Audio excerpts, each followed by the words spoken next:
चित्रकार मोर। संसार में बहुत से लोग ऐसे होते हैं जो अपनी चिंता न करते हुए दूसरों की सहायता करके उन्हें आगे बढ़ाते हैं। ऐसे लोगों को स्वतः ही सम्मान प्राप्त हो जाता है। यही आदर्श इस पाठ के चित्रकार मोर का है, जो दूसरों को रंग बिरंगा बनाने में स्वतः रंग बिरंगा बन जाता है। आइए इस पाठ को पढ़ते हैं। बहुत पहले की बात है, तब सारे के सारे पक्षी सफेद रंग के होते थे। सारे संसार की रंगीनी देखकर उनका मन भी ललचाता था। वे सोचते थे, काश हम पक्षी भी फूल पत्ती और रंगीन बादल जैसे रंग बिरंगे हो जाएं तो कितना अच्छा हो। सब पक्षियों ने एक सभा बुलाई और विचार किया। सोचा, चलकर भगवान ब्रह्मा जी से रंग मांगा जाए। सारे पक्षी एकत्र होकर ब्रह्मा जी के पास पहुंचे। ब्रह्मा जी ने पक्षियों की मांग सुनी।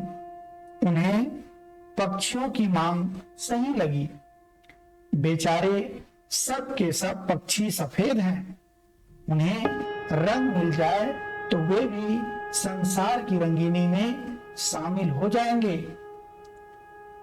आए हुए सब पक्षियों को ब्रह्मा जी ने ध्यान से देखा।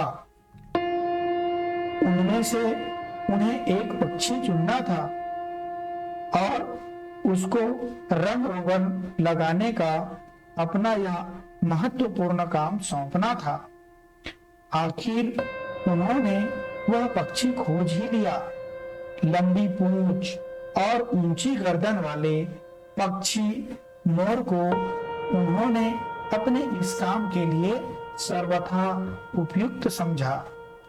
ब्रह्मा जी ने अपने पास के सब प्रकार के रंग मोर को दे दिए और उसे पक्षियों को रंगने का काम सौंप दिया। मोर अपने भाग्य पर बहुत खुश हुआ। खुश होने के साथ साथ वह अपने काम के प्रति अत्यंत सजग रहा।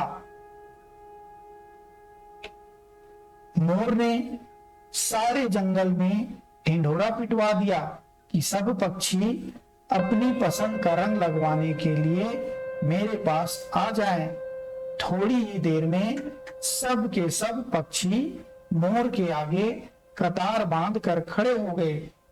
मोर ने रंगों की पिटारी खोल दी और एक एक करके पक्षियों को रंगना प्रारंभ किया। जिस पक्षी को जो रंग पसंद था, मोर ने उसे वही रंग लगाया। तोते ने पहले तो चोंच में लाल रंग लगवाया, फिर सारे शरीर को हरा रंगवा लिया। उसे कच्चे आम का रंग बहुत पसंद था। नीलकंठ ने अपने गले को नीले रंग में रंगवाया। बदक को अपना सफेद रंग बहुत पसंद था, फिर भी उसने थोड़ा सा नारंगी रंग अपनी चोंच और पैरों में लगवा लिया।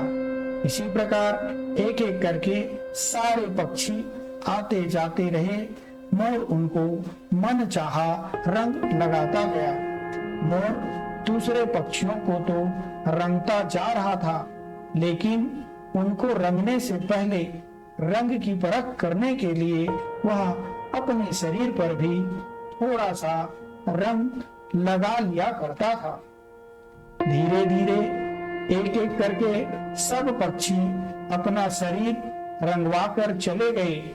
किसी ने थोड़ा सा रंग लगवाया तो किसी ने बहुत सारा, किसी ने एक रंग तो किसी ने कई रंग लगवाए। जिस पक्षी को जो रंग पसंद आया उसने वही रंग लगवाया।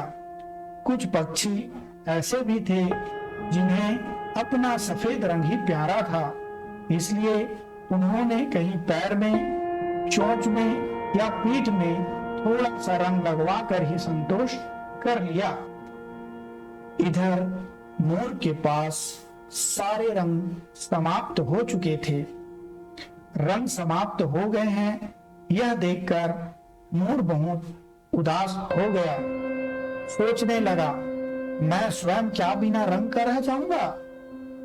दूसरों को रंगने के लिए मैंने इतनी मेहनत की, किंतु स्वयं मेरे अपने लिए कोई रंग नहीं बचा।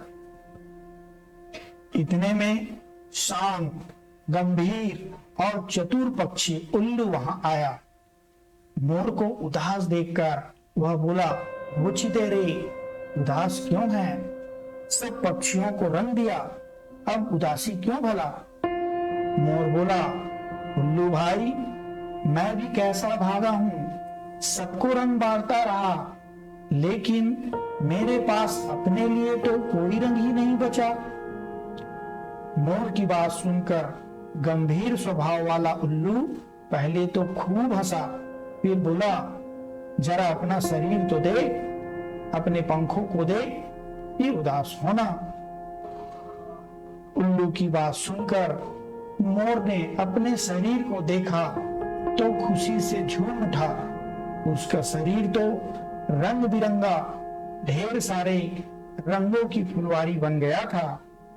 उसे ध्यान आया, दूसरे पक्षियों को रंगने से पहले परखने के लिए मैं रंग अपने शरीर पर ही तो लगा रहा था, बस वे सारे रंग मेरे अपने हो गए।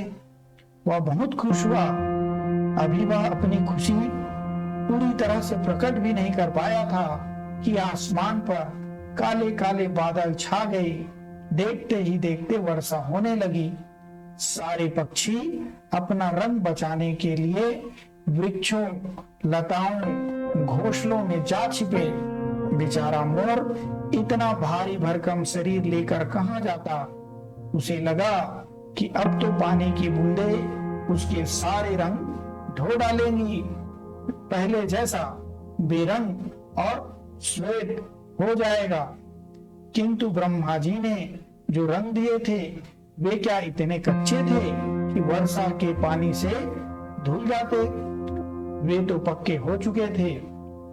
मोर ने देखा पानी की बूंदों का तो उसके शरीर पर, उसके रंगीन पंखों पर कोई असर ही नहीं हो रहा था। बस फिर क्या था, खुशी के मारे उसने सारे पंख फैला लिए और वह नाचने लगा। तब से लेकर आज तक मोर जब भी बादलों को देखता है तब अपने शरीर के सुंदर रंगों को देखकर पंख फैलाकर नाचने लगता है।